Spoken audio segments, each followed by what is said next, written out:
कई दिनों के बाद उस सेलर को साहिल पे एक लड़की मिली।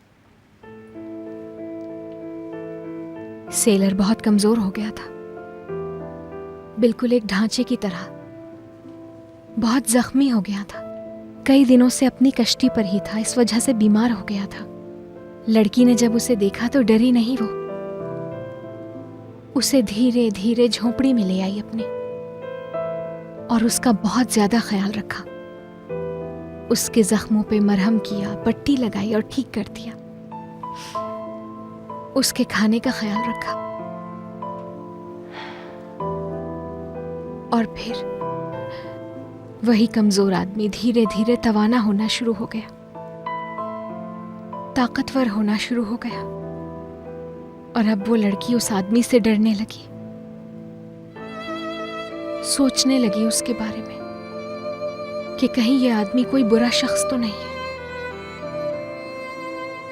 कहीं इसकी जान बचाकर कोई बुरा काम तो नहीं कर दिया उसने। अगर इसने ठीक होकर उसे ही नुकसान पहुंचाया